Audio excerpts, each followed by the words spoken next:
Hello and welcome back to Drafting the Past.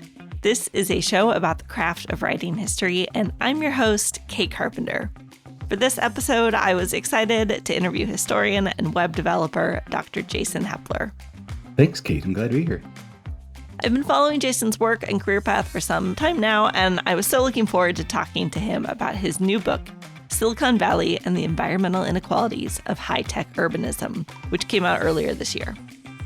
Jason is a developer scholar, which I think is an awesome job title, at the Roy Rosenzweig Center for History and New Media at George Mason University. He has worked on a whole bunch of cool digital projects, which you can explore more on his website.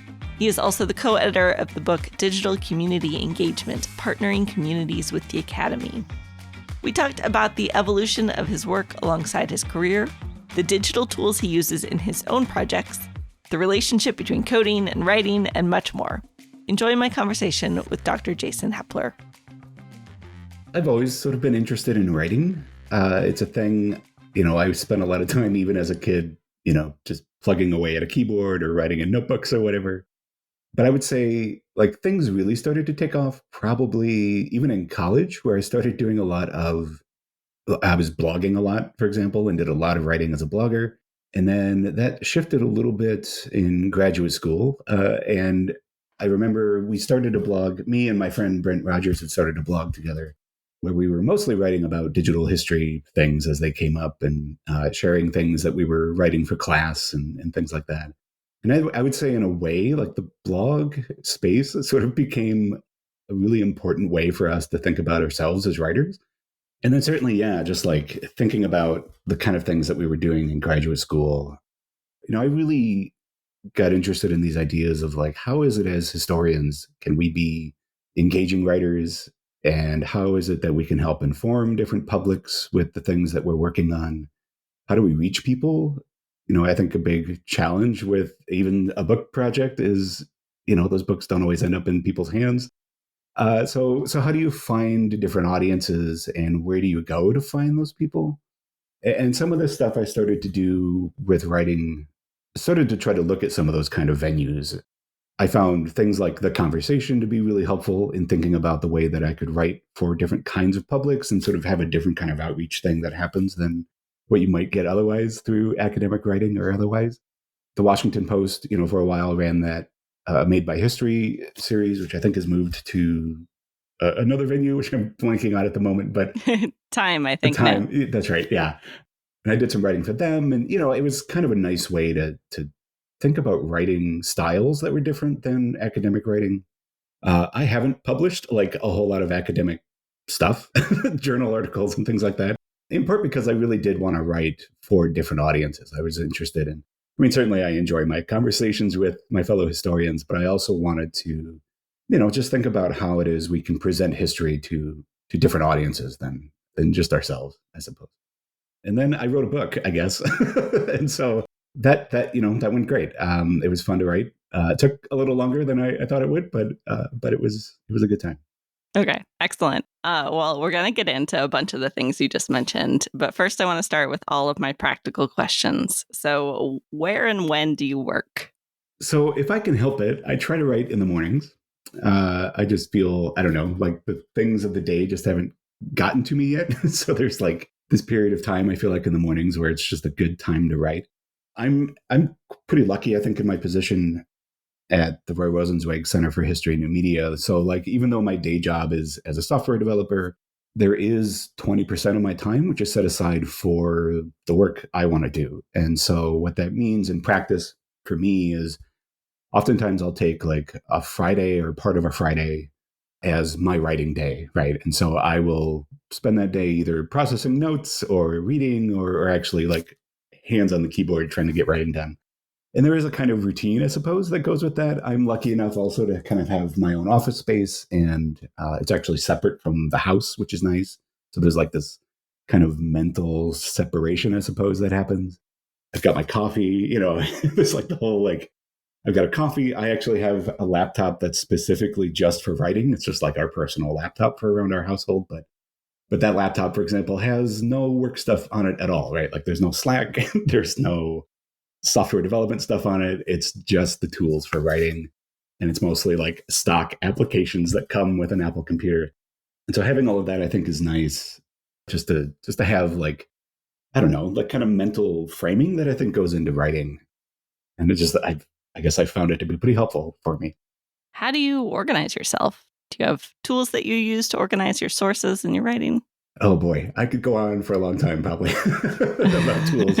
I do, yeah. So for the book, I would say the primary tools that I used for that are Zotero, certainly for tracking secondary sources. And for the book, I also used a tool called DevonThink for a while. And if your listeners haven't heard of DevonThink, it's like a database kind of tool that you can throw basically anything into. It's got tagging systems, it's got search, it's got OCR built into it. It's really good, I think, for that kind of stuff. I have moved away from that, not for any like serious reasons. It just wasn't the tool that sort of fit the way I was starting to work. Most of the writing actually happens in Scrivener, which I like quite a lot. I think it's just good for organizing. I like the sort of outline view that you can get with it. I like the ability to sort of have chunks of text to work on rather than one big document, which I think can be a bit daunting or bewildering at times. But I also find that like chunking text like that way in Scrivener is nice because if I want to move something someplace else, I don't have to worry so much about like, did I delete the thing I copied and pasted someplace else? Or, Sure. I'm just trying to keep everything organized has been really nice. I would say the tools for me have shifted a bit more recently. So for my next project, for example, I've been using a combination of Scrivener, still using that for the actual writing. But my research tools, I think, have changed a little bit. One of those is Tropy, which we develop at the center, which is a tool really designed for tracking primary sources, right? So if you're a historian and you go to the archives, you come home with, we've all had this experience, you come home with like thousands of photos that you need to organize. And Tropy really makes it easy to just like dump all those photos in, organize them as I need them. I can track what the source is, where it came from. My, sort of light notes typically for me about what is important about that source. But really the notes that I really use as research and then as writing end up in Obsidian, which is a sort of plain text writing software. I think the real power of Obsidian is things like you can link notes together really easily. You can build outlines and have those notes sort of linked together. You can tag things within it. There's a lot of really good plugins for Obsidian, so I can do like different data views and get all this information sort of organized in a way that works, I think, really well for me. So the notes can be kind of messy as a way to start. But Obsidian, I feel like Obsidian helps me, get those things kind of structured in a more useful way. I've done a little bit of writing in Obsidian, but I still think it's like Scrivener is just a nice space to do that kind of work. So I still keep Scrivener around for the writing for the most part. Then where in your research and thinking process do you start drafting? I think there's a moment that happens as a researcher and a writer where you start to feel like the sources maybe aren't telling you anything new necessarily, or the things like the story sort of starts to make some kind of shape or outline, I think, in your head. If I think back to the way that this book came together, I sort of feel like the outlining started to happen when I started to know what the chapters were going to be titled. And so it was in a way, it was almost like a reverse outline, like I had a sense of like where the story should go and the story I wanted to tell with the sources that I had. And I had this sense of like, okay, this chapter needs to set this up so I can explain the things in this other chapter, and it's like this kind of unfolding that sort of happened for me when I started to do that writing. And I think that's true even for whatever becomes project two, I imagine will unfold in that same way. And that book too, like, I sort of started writing it in the middle. So I think I started with the middle chapter and then kind of filled out from there, which I guess maybe says something too about how the writing process unfolded. It was like there were things happening in that chapter that I felt like were both bringing threads together that were happening earlier in the history and then sort of blowing apart also in different ways as the book proceeded on in time. And so I feel like there's a way too where like, I don't know, you're getting this stuff down on paper and you're trying to think about well, not paper, but digital files. You're getting things down. There's a way in which I think, I just feel like the chapters start to sort of make sense in my head, and I can start to kind of see like, okay, these sources speak to this area over here, or they speak to these themes that are in this chapter. And things just kind of proceeded, I guess, from there. I do tend to do a bit of outlining. I think in outlines, I guess. So it is nice to have too just a sort of guide of where the writing will go and how I might proceed with it. And then how do you approach revision? I'm in the midst of dissertation revisions right now, so I'm especially obsessed with learning how other people tackle this problem. Yeah, it's a challenge. In part because, of course, I'm like my own worst editor. Like I tear my own writing apart when I start to really think about it. I do. So when I start to edit things, I actually do I try not to edit on the fly as I'm writing. Like I know that's a really strong temptation for writers, including me. I've done it, but I really feel like when you're drafting something, you really just need to get the stuff in your brain down on your screen. You have to get it out of your head, even if that first run is like really bad, and they are. I mean, it's just like I have piles of stuff that I never made it into the book because it was really bad. But there is a way, I think, in which writing, it's a way of helping you think. And so typically when I'm revising and editing things, like things get down on paper. And I do tend to, when I feel like things are ready for editing, I do tend to print those off. Like I don't know what it is. I've tried to figure this out for years. There's like a way in which having things on paper and being able to, I don't know, like move a pen on a page just like does something different to the way that I think, in a way that I just never been able to really replicate in a digital space. And I've tried. Like I have an iPad here with the pencil, and I've tried to do the whole like I'll export this as a PDF and just treat it as paper, but I just can't do it. And I don't know what it is about that revision process, but there is just a sense of like I have to print it off. And then, of course, as you're reading, I'm like scratching things out or making notes or trying to move paragraphs or take away whole sections, whatever that looks like. I've rewritten whole paragraphs like on the back of a page because I've like, I don't like this, and I'll just rewrite it. But I don't know. There's something like, I don't know if it's just the feeling of a pen on paper that that does it, or what it is exactly. But there is a sense of like having it in front of me as a thing, as a material thing. Really, I think just changes the way I think about, how revisions work. And I don't know, just my brain, I guess, works a little better when it comes to having the thing right in front of me. I want to talk a little bit about how your book, Silicon Valley and the Environmental Inequalities of High-Tech Urbanism, came to be. Because this is a book, as you mentioned, you've been working on for a while. It started as a dissertation and then has followed you through multiple career changes. How did that affect the book that you ended up writing? Yeah, I mean, there's a sense, I feel like, in which this book grew up within 4 different academic communities. There was certainly, of course, my time in grad school at the University of Nebraska, where this whole thing started. But I think that a sort of transformational thing happened to that project when I moved to California. In 2012, I was hired actually at Stanford. I went to Stanford to do digital history. I was primarily working at a place called the Center for Spatial and Textual Analysis. And actually, when I went to California, when this thing was just like a baby dissertation proposal and didn't have a lot of like form yet, it actually wasn't what the book became. Like, I actually wasn't even really thinking about environmental history all that much when it came to Silicon Valley. The original idea is that I was thinking about this like comparative urban history of what I thought it was like high-tech centers in the American West, and Stanford being one of them. But when I moved to California, I've told this story in other places too, but when I moved to California, I remember we were out on a hike one day, and we were up above the city of Los Gatos. And I remember looking down from the hillside and seeing this reservoir down below me, the Lexington Reservoir. And I was like, I wonder why that's there. What was it like before the reservoir was there? And like the whole project changed that day. Like I started thinking a lot more about like, what are the environmental things that happen when the valley becomes what it becomes? And, I think one, like living in the space and working in the space that I wrote about, I think really shifted just how I was thinking about this project as a whole. 2, I think being around SESTA was in a way also very transformative. Like these were people who were thinking a lot about space and place, which was a big part of my book project, even from the beginning, of like how it is that people come to define a place, and who gets to be part of that conversation or who gets ignored in those conversations.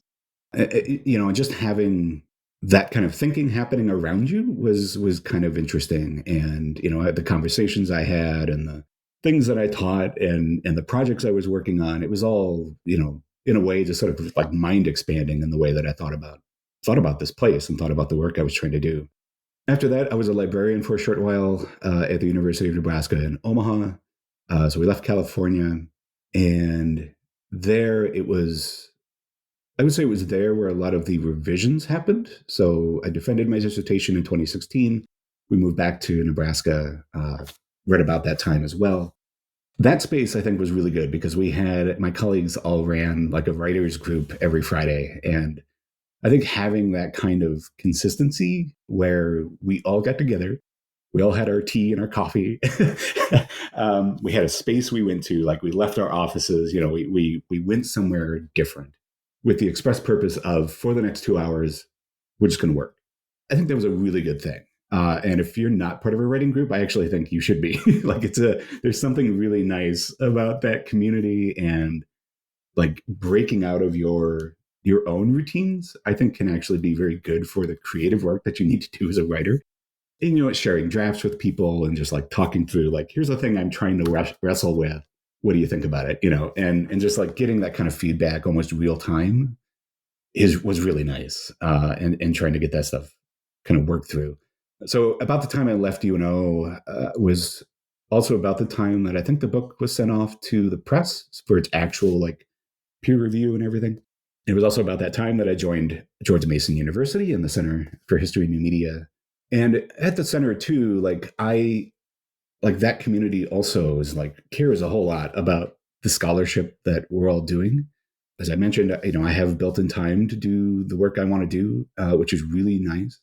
And just like, again, being around a group of people that like care a whole lot about writing and the craft of writing and creativity was really nice. Even though I work remotely for the center, like there is this sense of we're all comrades and we're all trying to do interesting things with the scholarship that we're producing. So yeah, so the book, yeah, I think the book sort of proceeded in those interesting ways of like, it started as an idea here in grad school. It sort of grew up in interesting ways at Stanford. It met its sort of first serious revision at UNO, and then sort of came together finally here at George Mason.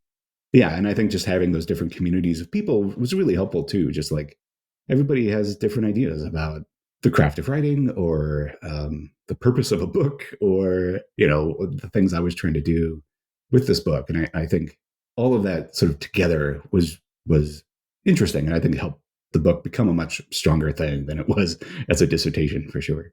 So I do want to ask about the series that it's part of. So it's published with the University of Oklahoma Press, but as part of one of the specific series that they publish. And this is something that feels to me very sort of opaque about academic publishing in particular.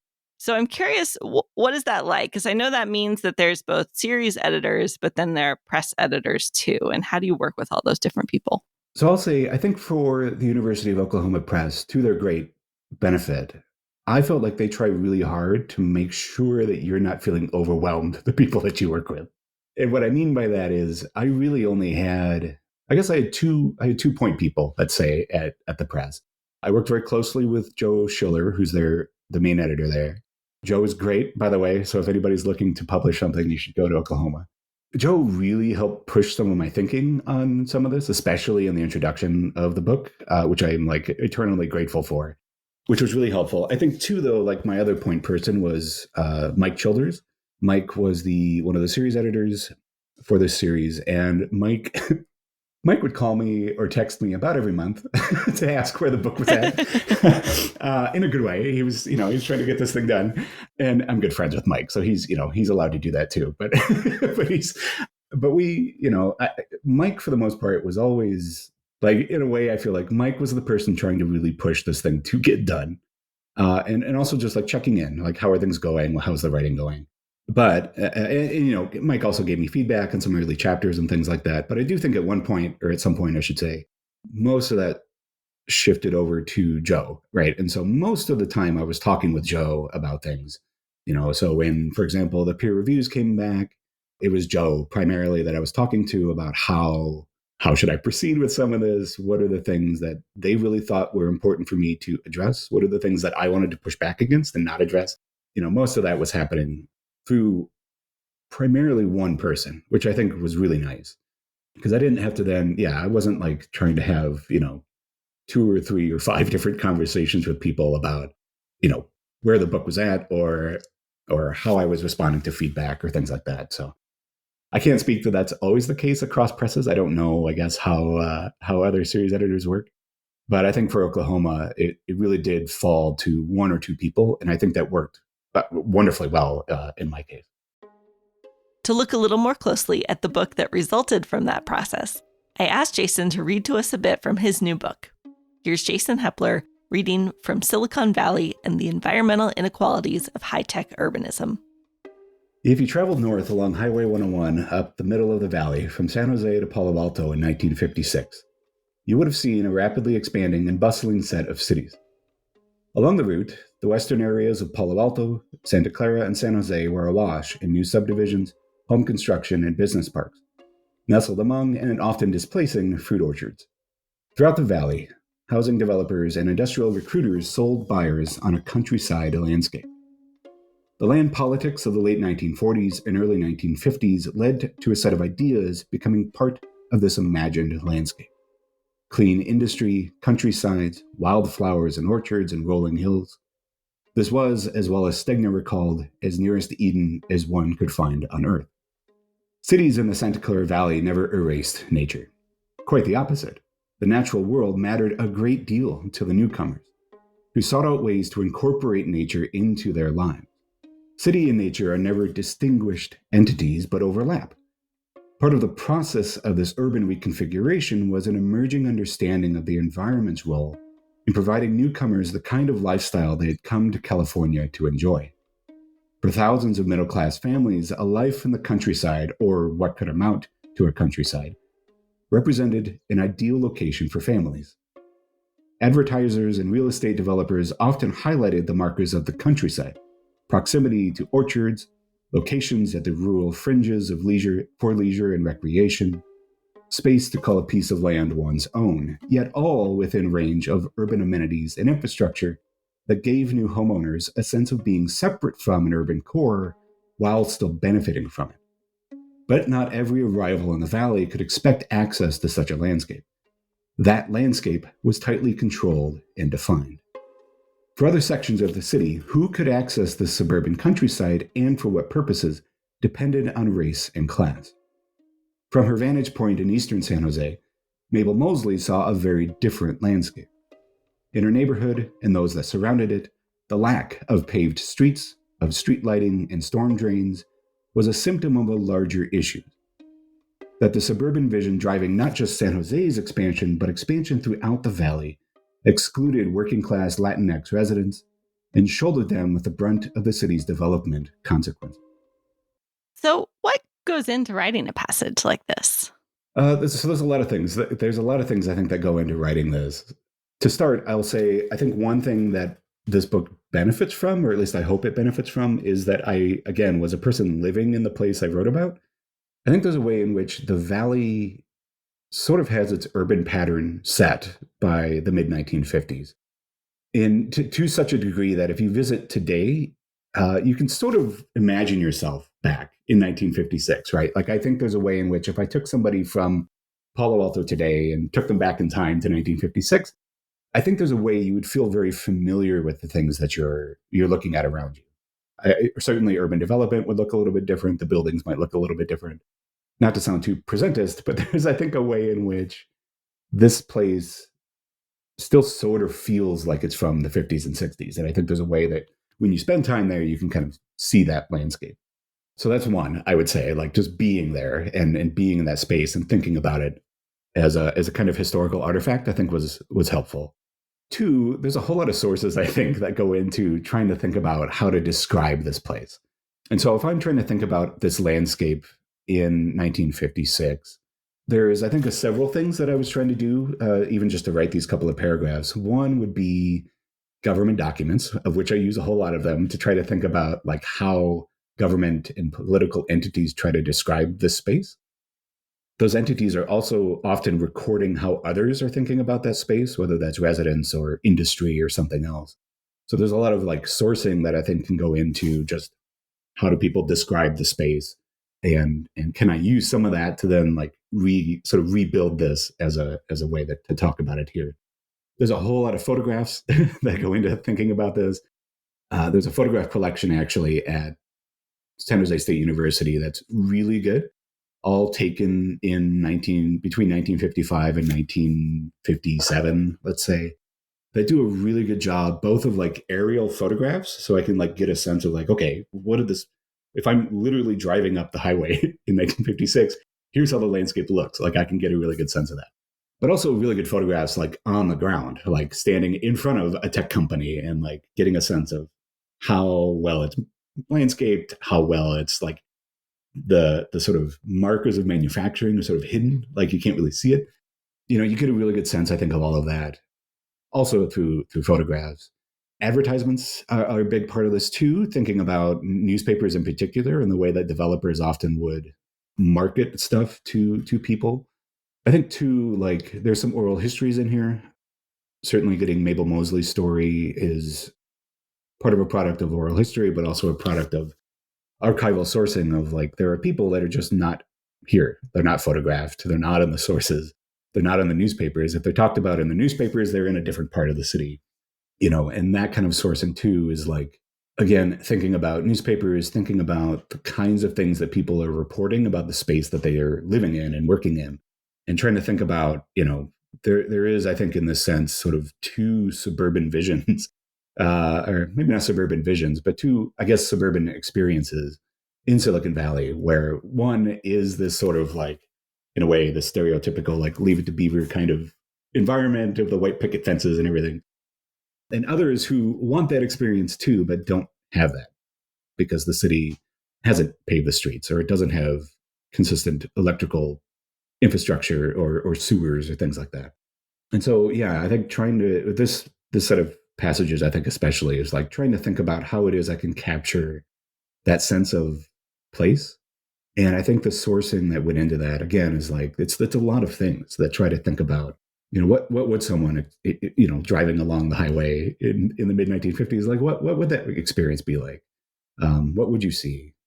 You mentioned government documents, which was another question that I had for you here, which is just that government documents, for anyone who spent any time reading them, are usually pretty dull archival sources. And yet you do a really good job here of not just like recounting that dullness for the reader, but finding those details and weaving them in a way that makes a narrative. Do you have strategies for doing that, for for leaving the dull behind while pulling that kind of information out? I'm glad to hear my writing isn't dull, so that's good. I would agree. Government documents are sometimes, I think, pretty tricky to work with. There's a lot of technical jargon. They are in fact, quite dry most of the time. Sometimes I feel the charts and maps and stuff, which really takes some thought about what they're trying to sell you.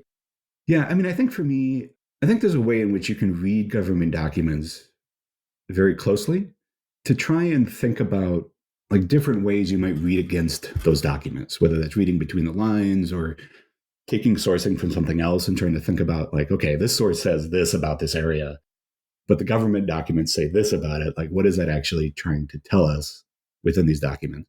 Or even like, what kind of argument is this document trying to make? I think one of the documents I work with quite a lot that I think illustrates this pretty well is in 1958, San Jose releases a master plan for the city, which is meant to sort of guide land use and urban development over the next 2 or 3 decades. It's the first master plan the city's produced, even though they were supposed to be doing this much earlier. But that document, I think, is interesting in the way, for me, was interesting in the way that it spoke about, in particular, what I knew were Latinx neighborhoods in the city.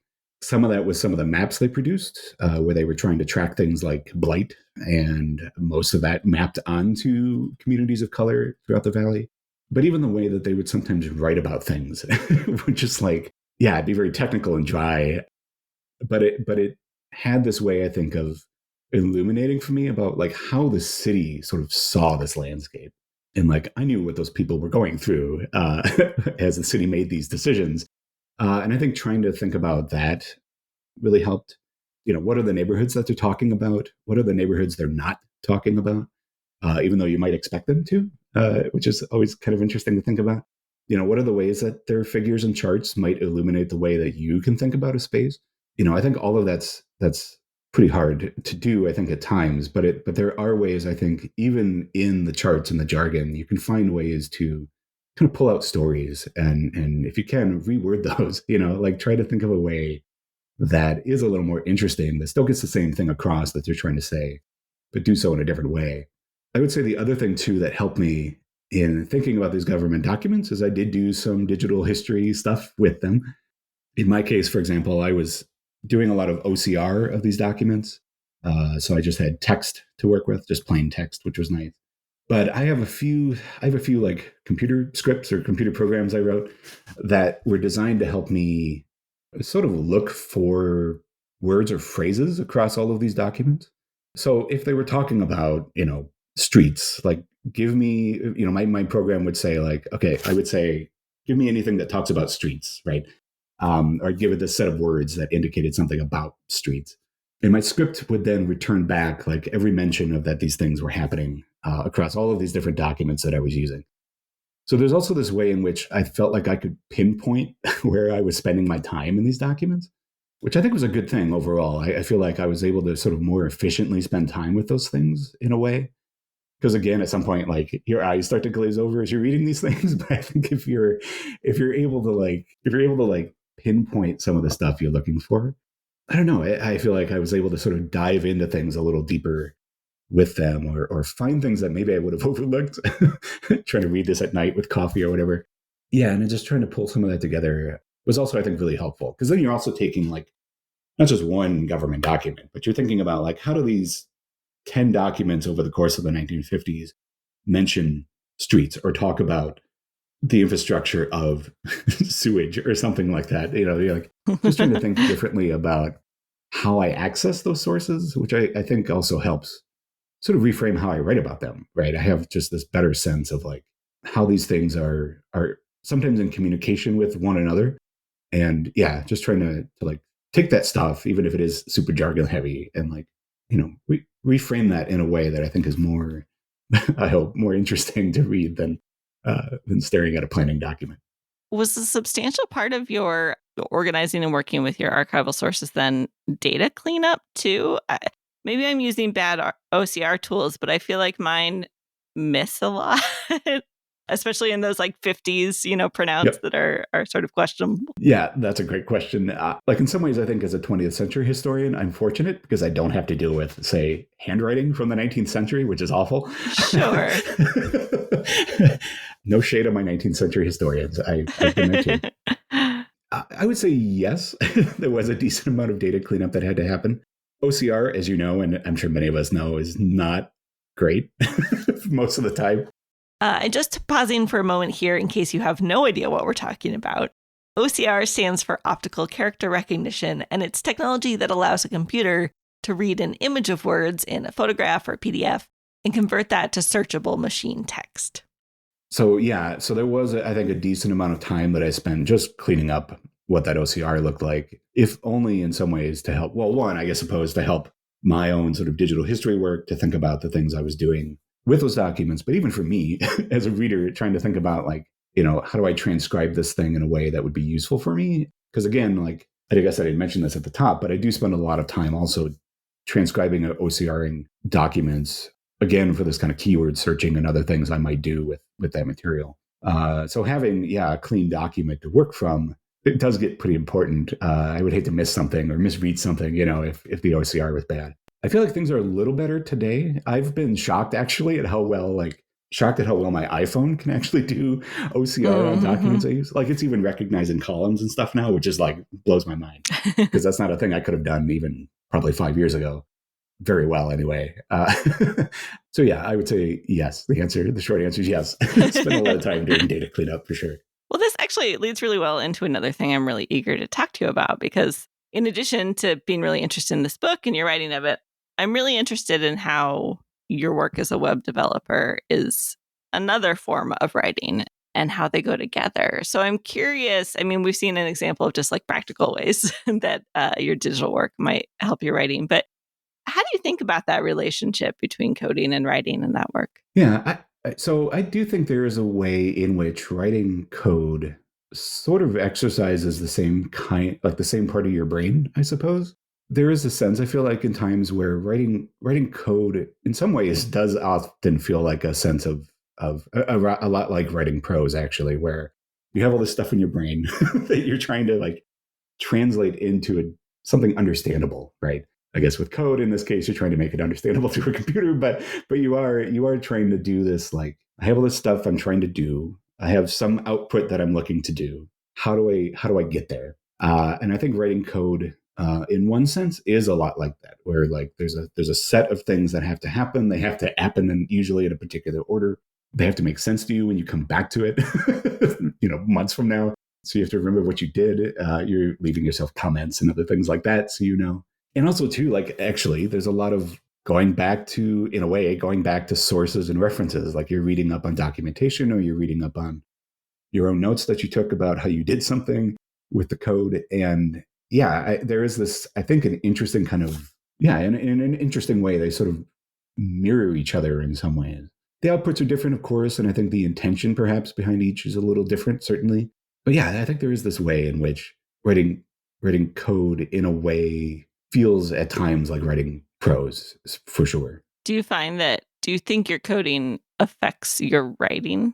Ooh, that's an interesting question. The answer give me no. I'm just curious. I've never thought about this. I don't think so. I would probably say it goes the other way. If I'm trying to solve if I'm trying to write about something, and let's say, for example, if I can reference another sort of side project I have that I'm trying to work on, I'm interested, for example, in how a group called Earth First, which is the sort of radical environmental group in the 1960s, 70s, 80s, I have their set of newsletters that I'm working with. And I'm interested, for example, in the way that they talk about capitalism. There might be a way in which I'm trying to write about that, where perhaps I have a data visualization or I have a tool I'm trying to build that's trying to help me answer that question or think maybe a little bit differently about that question or that topic. I would say it would more likely be the case that I need the code to respond to the way I want to write, right? And so in that way, like, and I harp on this all the time of like, I want like when it comes to digital history, I want tools that fit the kind of questions I have to ask. It's a hard thing to do, right? It's easier, I suppose, to just use like an off-the-shelf tool to do that kind of thing. There is a lot of expertise and thought that has to go into a piece of software that maybe fits what I want to do rather than something that just like can build a map for me or something. So yeah, I would say it actually goes the other way of like, how is it with the thing I'm trying to answer or the thing I'm trying to write? What does the code need to do to help me get there? And I think there's a way in which that code can unfold as almost as a way of scholarship in and of itself, right? Like there's a way in which the code kind of contains its own argument, I suppose you might say, and is trying to help answer a question. And so for me, it's like, just another method. It's part of the toolbox of being a historian of like, what are the things I can create as a software developer that can help me as a writer? You know what I mean? Like trying to think about the things that I can do here computationally that then influence the questions I can answer or the kind of writing that I'm able to do. This may be related, but I noticed as I was preparing for this interview and looking through your works that you do a lot of co-authorship, both on writing and on other projects, which, as you know, and probably lots of listeners know, is not that common for historians who like to work on their own often, or at least think they like to work on their own. What makes co-writing work for you? Yeah, I really enjoy collaborating with others on writing. And I think part of that is a reflection of the kind of work I've done in digital history for most of my career. I've, it is, I mean, it is the case that I think almost all digital history is collaborative in some way. No one person can do it all. It's most of it requires, specialization and expertise in ways that no one person can hold everything. And so I think there's a way in which, even like starting grad school, where I was doing a lot of collaborative work anyway, as a digital historian. And I guess in a way that sort of bled over into actual writing, it seems like, I guess. So if I think about the stuff I've written with Doug Seefeld and Alex Galarza, or my book I did with Rebecca and Paul, like I think there's a way in which you and your co-authors can really bring a lot of interesting ideas together. And I sort of like the experience that like we're all working on this, like even like separately, if we're working on similar things, there's an interesting way I think in which you can bring those ideas together. And I think that's exciting. Like I loved producing the digital community engagement book. I thought even co-writing the introduction with Rebecca and Paul was a really good experience for helping, I think, all of us think about like what is this book really trying to do, and by extension, what is it that we are really trying to do? And I think that was a good thing for all of us. We just hash things out over Google Docs and then get on Zoom and chat over things and whatever. And then, of course, like the real trick I think in co-authorship is like how do you get that thing to sound more or less like one voice, which just takes time. It's a lot of work. I think too, there's a way in which collaborative writing, like different people bring different things that they're motivated about or interested in, that I think can make a piece of writing really interesting and in a way even more capacious than what it might have been if it had been a solo author, right? Like I have certain interests that, I don't share with, Lincoln Mullen or something like that. But there's a way in which like the two of us could come together and do an interesting book or article together where each of us are motivated by different things, and we might be motivated even by some shared things, but we have different experiences or ideas that we can bring together. And I just find that great. I really enjoy that process. And yeah, I would urge folks to do more of it. Actually, it's always been a bit strange to me that as historians we don't do more of this, because I think there's ways in which a lot of us share topics, or even if we don't share arguments about that topic. But I don't know. I think there's interesting ways that we can bring that kind of thinking together into one piece of writing. There's plenty of books in the world, to be frank, including my own. But I think there's a way in which we can bring some of that thinking together, which I don't know. I feel like just can make a piece of writing stronger and really interesting. Well, as we wrap here, I want to ask a couple of questions about influence. The first is, what's the most influential writing advice you've ever gotten? I would say, this is probably kind of lame, but I would say it really is to write every day. Like even in my job now, even with my 20% time, I think there is a way in which the work, like the day-to-day work, can often push that aside, not by any decision that my colleagues have made, but because I'm working on something. And so I may not remember to take that time to write every week or even every month sometimes. But I think there really is like a way in which writing is a kind of exercise for your brain, like there's a way in which I think you actually do kind of lose or atrophy the way that you can write if you're not doing it all the time. And I would say like you have to, even if it's a half hour, if that's all you got in the morning or whatever. I think doing some kind of writing, like literally fingers on the keyboard moving, not just like thinking about writing, not taking notes about sources, but like literally trying to synthesize something that you're working on.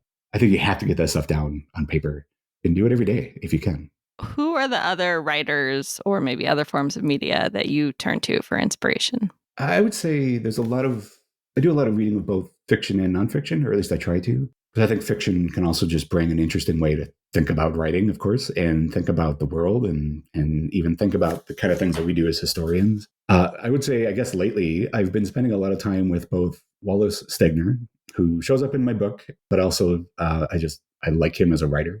I'm reading Angle of Repose right now, which is actually my first time reading it, and it's fantastic if you haven't read it. I'm almost done. I'll probably finish this weekend. I've also been spending a lot of time lately with Wendell Berry, both the poetry that he does, which I think is just outstanding, but also some of the nonfiction work that he's done. I think there's a way in which I hate to reduce them to like nature writers, but I think there's a way in which they write about environments and the way that they write about the world that I think is just interesting, and the turns of phrase that they use or the way that they craft their arguments about things. I mean, Barry, for example, is just he's been on this, in a way, sort of on this same idea since the mid 1970s about like the loss of farmland and how terrible that is for communities. But I feel like every time he brings that argument back up, even in his most recent book, like it still feels fresh and new. And I think that's kind of interesting. And I'm always like, how do you do that?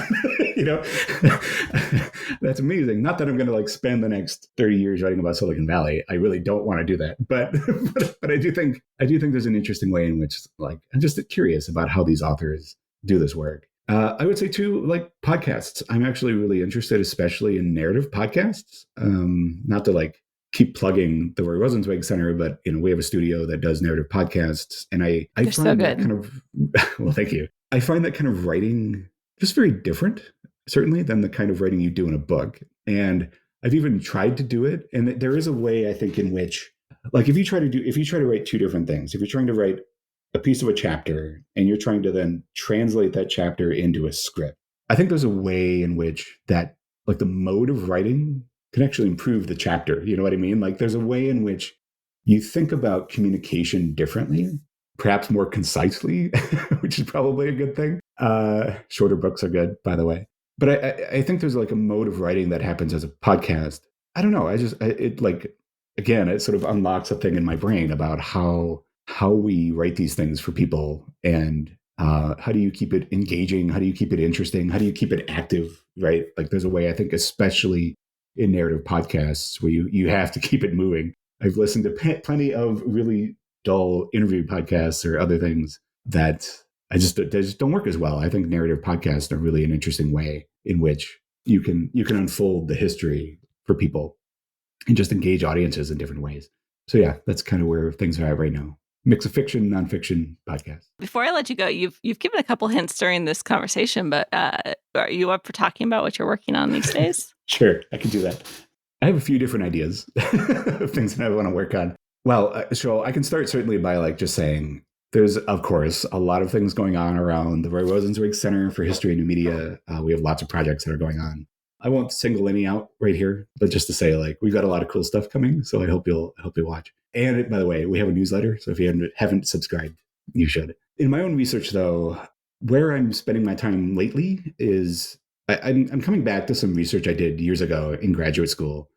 So I wrote this paper for John Wonder, who just passed away here recently. But in John's seminar, I wrote this paper about the Sagebrush Rebellion. And if listeners don't know, this is a movement that sort of springs up in the late 1970s, primarily among ranchers in the West and primarily among ranchers in the sort of Great Basin area, to transfer federal lands to the states. So the states would then manage those federal lands, the idea being that they could then discharge those lands to ranchers or energy interests or whatever. For John, though, I wrote this paper about the rebellion in South Dakota. And I always thought this was peculiar. South Dakota has it's like 10% of its land is federal land. Most of that's in the Black Hills, so you can't really ranch it anyway. So I always thought it was interesting that there was this movement to transfer these lands to the state. And, I look at that versus like Nevada, which is almost 90% of that land is owned by the federal government. So in a way, I suppose you could say, well, that kind of makes sense for this movement to start there and persist there. But it doesn't really in South Dakota, right? If you like sort of reduce it down to like control of land kind of thing, which to me says, okay, well, there must be something else here that's motivating this. And for me, it really does come down to like this kind of political ideology, I guess, of like land use, sort of anti-government impulses that are in the West. So I'm returning to some of that work and thinking a little bit about the Sagebrush Rebellion in the Northern Plains. There are these other flashpoints in the plains where this happens. So in a way, I kind of want to decenter the geography of how we talk about the Sagebrush Rebellion. There is a digital history project that's spinning up out of this. I'm going to keep that detail hidden for just a moment. But if anybody else is working on this, I'd love to hear from you. And yeah, just trying to think about this project a little bit. I'll be out doing some archival research probably this summer and revisiting some of the stuff I have around here that I collected years ago in grad school. And just trying to think about what was I doing then and how can I sort of bring that back and think about what's next for that stuff. Awesome. I can't wait to hear more about that. Well, Dr. Jason Heppler, thanks so much for joining me on Drafting the Past and talking more about your writing process with me. Thanks, Kate. This was great. Thanks again to Dr. Jason Heppler for joining me for this episode of Drafting the Past. You can find links to Jason's projects, his new book, and the other things we talked about in the show notes at draftingthepast.com. Thanks for listening, and thanks for sharing the show with a friend. After all, friends don't let friends write boring history.